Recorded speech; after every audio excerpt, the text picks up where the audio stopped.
안녕하세요. 건강구백입니다. 봄이 오면 꽃이 피고 날씨가 따뜻해지면서 기분이 좋아지죠. 그런데요, 그 기쁨을 방해하는 게 있습니다. 바로 알레르기예요. 꽃가루만 날리면 코가 간질간질, 눈물 줄줄, 재채기 연속. 도대체 왜 이 시기만 되면 이런 증상이 생길까요? 봄철 알레르기의 주범은 대부분 꽃가루 알레르기입니다. 이 꽃가루는 공기 중에 퍼져서 우리 몸의 면역 체계를 자극하죠. 우리 몸은 이를 외부 침입자로 인식해 히스타민이라는 물질을 방출하는데 그게 바로 재채기, 콧물, 눈 가려움증을 유발합니다. 그래서 오늘은 봄철 알레르기 증상을 완화할 수 있는 실질적인 방법들을 알려드릴 거예요. 비싼 병원비 없이 생활 속에서 할 수 있는 꿀팁. 그리고 왜 그런 방법들이 효과가 있는지 과학적으로도 짚어드릴게요. 영상 끝까지 보시면 올해 봄은 훨씬 편하게 보내실 수 있을 겁니다. 항상 유익한 정보를 드리는 건강구백 되겠습니다. 첫 번째 꿀팁. 바로 외출 시간 조절입니다. 꽃가루는 오전 5시에서 10시 사이에 가장 많이 날립니다. 이 시간대에는 되도록 외출을 삼가세요. 특히 바람이 많이 부는 날은 꽃가루가 더 멀리 퍼지기 때문에 외출을 최소화하는 게 좋아요. 혹시라도 외출이 꼭 필요하다면 모자와 선글라스를 착용하고 가능하면 마스크도 잊지 마세요. 요즘 미세먼지 마스크는 꽃가루 차단 효과도 좋아서 알레르기 방지에 꽤 도움이 됩니다. 그리고 돌아오자마자 옷을 갈아입고 샤워까지 해주면 꽃가루를 몸 밖으로 털어낼 수 있어요. 머리카락과 피부에 붙은 꽃가루도 알레르기 유발 원인이 되기 때문에 이 과정은 꼭 필요합니다. 이건 단순히 기분 문제를 넘어서 면역 시스템을 자극하지 않게 도와주는 과학적인 방법이에요. 눈이 간지럽다고 손으로 비비면 더 심해지니 절대 피하세요. 꽃가루가 눈에 들어갔다면 인공 눈물로 세척하는 게 더 효과적이에요. 두 번째는 실내 환경을 알레르기 프리존으로 만들기입니다. 많은 분들이 집 안이니까 괜찮겠지라고 생각하는데 꽃가루는 신발, 옷, 머리카락을 타고 실내로 들어옵니다. 그래서 현관에서 신발을 벗고 외출복은 바로 세탁 바구니로 보내는 게 중요합니다. 또한 공기청정기를 꼭 사용하세요. 꽃가루 입자는 비교적 크기 때문에 헤파 필터가 있는 공기청정기로도 대부분 걸러낼 수 있어요. 특히 밤에는 창문을 닫고 자는 걸 추천합니다. 밤사이 꽃가루가 창문을 통해 유입되는 일이 많거든요. 침구류도 자주 빨아야 해요. 최소 일주일에 한 번은 세탁해서 꽃가루와 먼지를 제거해주는 게 좋습니다. 실내 습도도 중요한데요. 너무 건조하면 점막이 약해져 알레르기에 더 민감해지기 때문입니다. 습도는 40에서 60%로 유지하는 것이 가장 좋습니다. 가습기 사용 시엔 청결 관리 꼭 해주시고요. 카펫이나 커튼도 꽃가루가 달라붙기 쉬운 소재이니 자주 털고 청소기 돌려주는 걸 잊지 마세요. 이렇게 실내 환경을 조절하는 것만으로도 알레르기 증상이 크게 줄어든다는 연구 결과가 많습니다. 세 번째는 식습관 조절입니다. 내가 먹는 음식이 알레르기랑 무슨 상관이야? 라고 생각할 수 있지만 음식이 면역력에 큰 영향을 미칩니다. 봄철에는 특히 면역 체계를 안정화시키는 항염증 식품을 섭취하는 것이 좋아요. 대표적인 음식은 생강, 마늘, 양파입니다. 이들은 히스타민의 분비를 억제해 알레르기 반응을 줄여줘요. 또한 오메가3 지방산이 풍부한 생선, 특히 연어, 고등어 같은 생선은 알레르기 증상을 완화하는 데 효과적입니다. 요거트와 같은 프로바이오틱스가 풍부한 식품도 장내 면역력을 높여줘서 알레르기 방어에 도움이 돼요.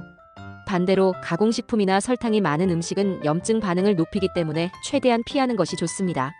비타민C는 천연 항히스타민 역할을 하기 때문에 딸기, 오렌지, 키위 같은 과일을 자주 섭취하는 것도 좋습니다. 이렇게 매일의 식사를 통해 몸의 기초 면역을 다져놓는 것이 결국 가장 강력한 방어수단입니다. 알레르기 약을 복용하는 것도 방법이지만 음식으로 컨디션을 조절하는 것이 훨씬 지속 가능하다는 점 꼭 기억하세요.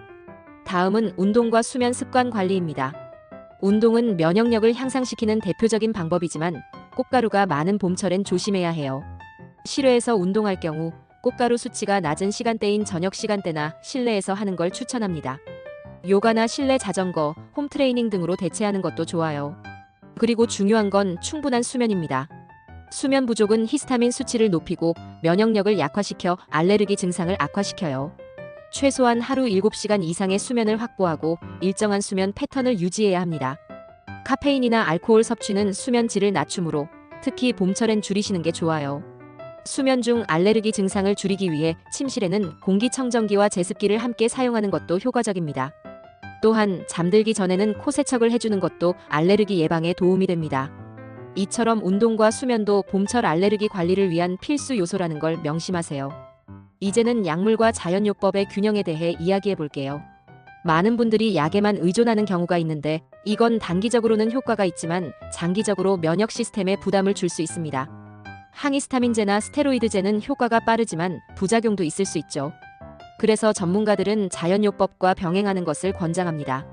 예를 들어 네틀티는 천연 항히스타민 성분이 있어 알레르기 완화에 효과적입니다. 생강차도 염증 완화에 좋아요. 다만 이런 차들은 하루에 한두 잔만 마시는 것이 좋습니다. 그리고 정기적인 코 세척은 의외로 강력한 예방책이 될 수 있습니다.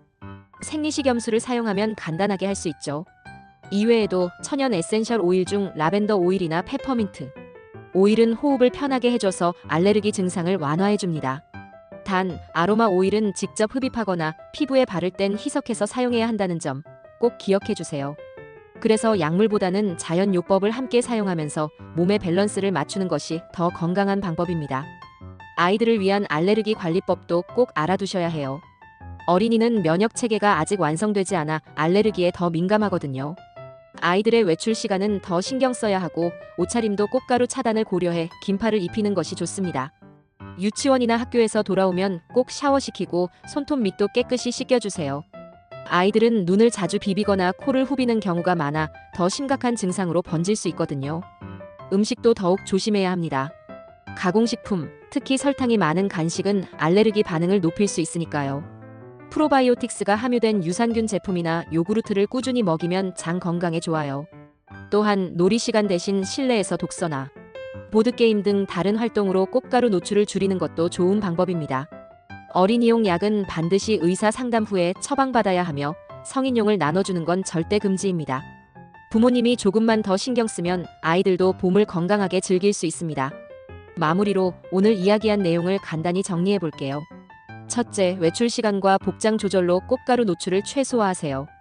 둘째, 실내 환경을 청결하게 유지하고 공기청정기를 적극 활용하세요.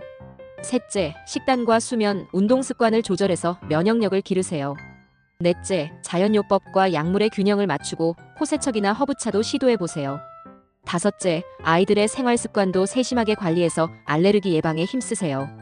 이처럼 생활 속 작은 변화들이 결국 건강한 봄을 만들어줍니다. 여러분도 이번 봄은 알레르기 걱정 없이 꽃놀이, 산책, 소풍을 마음껏 즐기시길 바랍니다. 오늘 영상이 도움이 되셨다면 구독과 좋아요는 영상 제작에 큰 힘이 됩니다. 다음 영상에서도 유익하고 재미있는 정보로 다시 찾아뵐게요. 감사합니다. 건강900이었습니다.